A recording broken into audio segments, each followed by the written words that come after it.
Ya, baik. Bismillahirrahmanirrahim. Assalamualaikum warahmatullahi wabarakatuh. Pada kesempatan penyampaian materi kali ini, saya akan menjelaskan kepada Anda semua tentang bagaimana ciri estetik dan juga ciri ekstra estetik dari periode penjaga baru, seperti itu ya.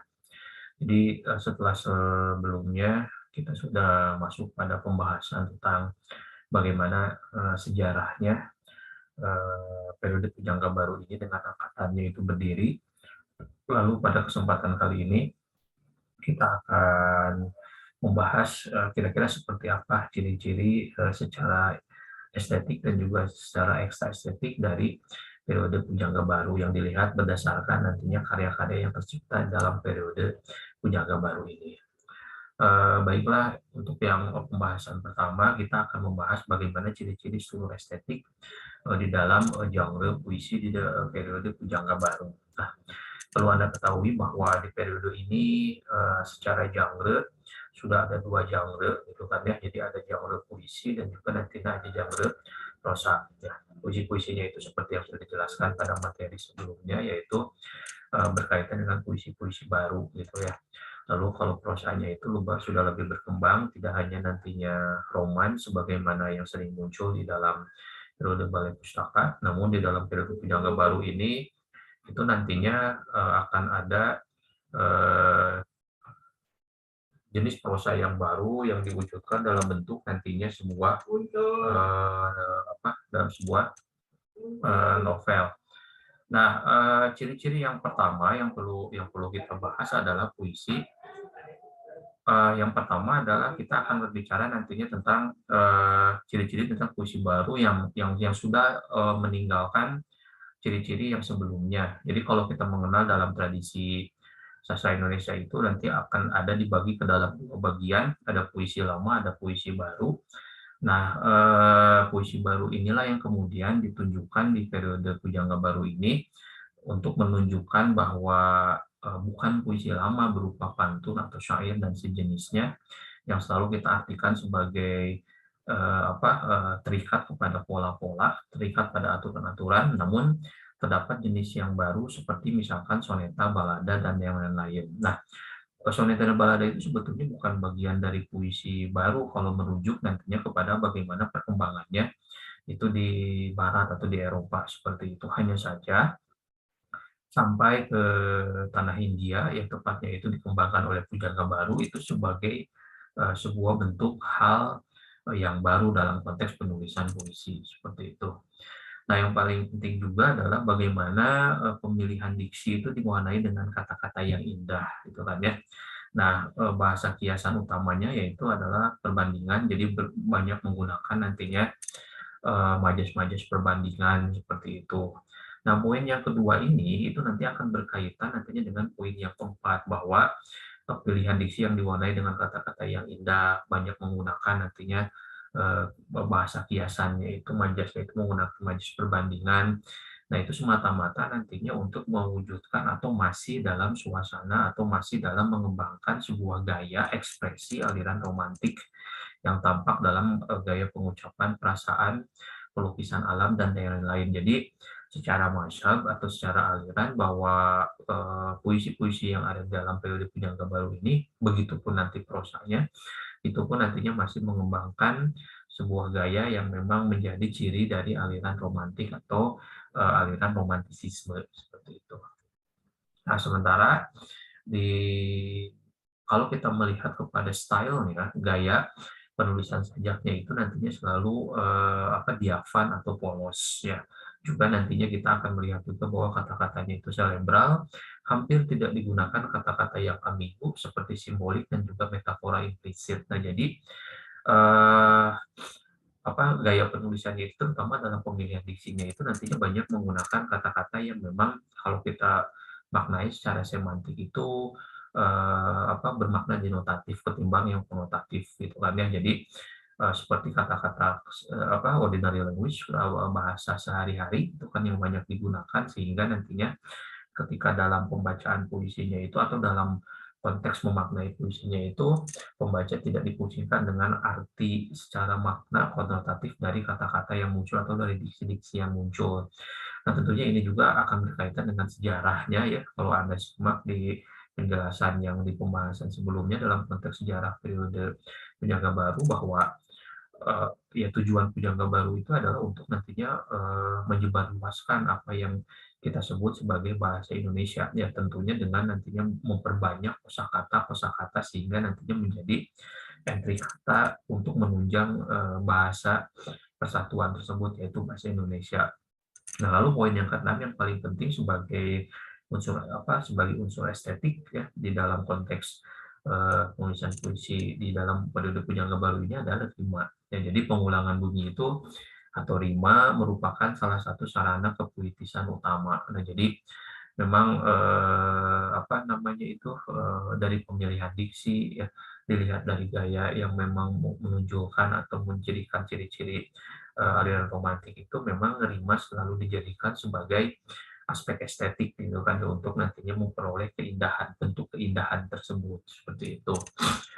Nah, lalu berikutnya bagaimana kalau dengan ciri-ciri karya prosanya. Nah,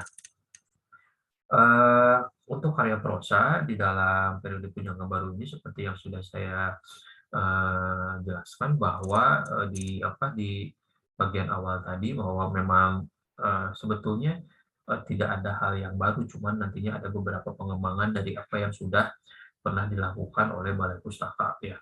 Nah, jadi beberapa pembedanya dengan Balai Pustaka nantinya bisa Anda coba banding-bandingkan ya. Tentunya nantinya ciri-ciri ini Anda bandingkan itu harus ditunjang dengan pemenuhan akan bacaan di masing-masing periodenya. Jadi kalau Anda sudah pernah baca karya sastra Balai Pustaka dengan ciri-cirinya yang sudah Anda temukan atau sudah dipelajari, lalu nanti Anda bandingkan baca karya prosa di dalam periode Pujangga Baru, lalu Anda belajar ciri-cirinya, lalu bandingkan kira-kira apa. Yang pertama yang perlu kita bahas adalah tentang teknik penokohan. Nah, bahwa teknik penokohan di dalam karya-karya prosa di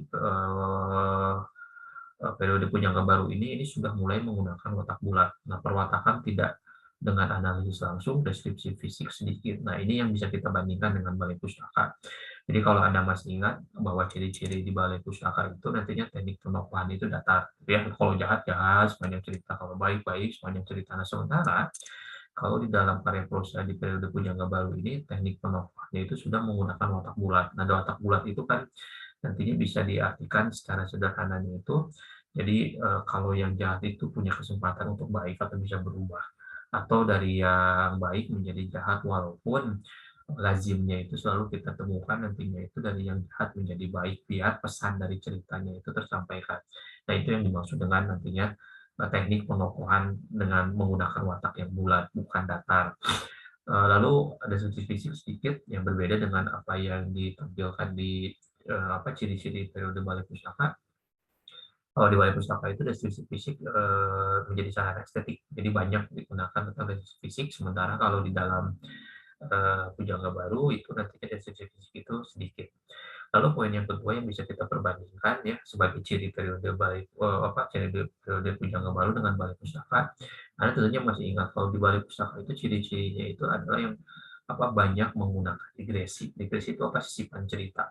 Nah, sementara kalau di dalam Pujangga Baru, di periode Pujangga Baru, karya prosanya itu bukan menghilangkan digresi, ya, namun tidak terlalu banyak menggunakan digresi. Nah, tolong dipahami bahwa tidak banyak itu bukan berarti tidak ada ya. Berarti digresi ini ada, cuma nantinya tidak sebanyak atau tidak terlalu berlebihan seperti apa yang ada di dalam karya-karya prosa dari Balai Pustaka. Ya, jadi di periode Pujangga Baru ini digresi masih digunakan walaupun kadarnya mungkin dikurangi. Lalu yang ketiga, sama yang seperti tadi saya jelaskan, sama seperti puisi, bahwa gayanya masih mengembangkan tentang aliran romantik. Keempat, gaya bahasanya tidak menggunakan perumpamaan, prinsip pepatah, dan juga peribahasa ini yang berbeda sangat signifikan dengan ciri-ciri Balai Pustaka. Jadi di karya prosa di periode Pujangga Baru ini sudah menghilangkan atau sudah tidak menggunakan lagi gitu kan ya bentuk-bentuk bahasanya itu berupa perumpamaan, prinsip pepatah, dan peribahasa, sudah nantinya fokus kepada pengembangan dari cerita, pengembangan watak tokoh dan juga apa namanya lain-lainnya seperti itu. Nah, sementara itu ciri-ciri estetik, ciri-ciri ekstra estetik di periode Pujangga Baru ini itu baik puisi maupun prosa nantinya yang pertama mengangkat masalah kehidupan masyarakat kota seperti contohnya emansipasi pekerjaan individu manusia dan juga lain-lain seperti itu. Nah, ini yang sangat signifikan yang bisa kita bandingkan dengan ciri ekstra estetik di Balai Pustaka. Jadi, kalau di Balai Pustaka itu mengangkat masalah kehidupan pedesaan, sementara kalau di Pujangga Baru itu sudah mengangkat masalah kehidupan masyarakat di kota. Nah, lalu poin yang kedua yang tak kalah penting juga adalah ini poin utamanya itu ide nasionalisme dan cita-cita kebangsaan sudah ada sudah diwujudkan, sudah disumpahkan dalam Sumpah Pemuda dan Pujangga Baru inilah yang kemudian berikhtiar nantinya untuk apa namanya itu mewujudkan sumpah tersebut dengan jalan yang kita sebut sebagai jalan sastra ya tepatnya nantinya puisi dan juga prosa yang digunakan sebagai alat untuk menyebarkan ide-ide nasionalisme tersebut. Lalu yang ketiga adalah sama yaitu bersifat didaktif ya jadi kalau ini mah bolehlah hampir setiap periode di periode sastra Indonesia modern, baik itu Balai Pustaka, Pujangga Baru sampai nanti tahun 70-80-an gitu ya, itu sama. Tentunya bersifat didaktif tergantung nantinya konteks sejaman yang sebetulnya karya sastra itu diciptakan untuk apa, ya tujuannya untuk apa. Nah tentunya ketika kita berbicara ada tujuannya, itu yang harus kita pahami bahwa karya sastra tersebut nantinya bersifat didaktif. Saya kira itu yang bisa saya sampaikan pada penjelasan ciri-ciri estetik dan juga ciri-ciri ekstra estetik di periode Pujangga Baru ya sebagai bagian dari untuk memantapkan untuk apa namanya itu semakin Anda mempermudah Anda dalam memahaminya tentunya nantinya harus diiringi dengan pembacaan terhadap karya-karya sastra di periode Pujangga Baru baik itu puisi baik itu prosa nanti Anda coba cross check dengan ciri-ciri yang sudah tadi kita pelajari sama-sama ya. Berikutnya kita akan masuk kepada periode selanjutnya yaitu periode angkatan 45 dan juga periode-periode selanjutnya di dalam penjelasan pemaparan materi pada kesempatan berikutnya. Untuk pertemuan kali ini saya cukup bersekian. Terima kasih. Assalamualaikum warahmatullahi wabarakatuh.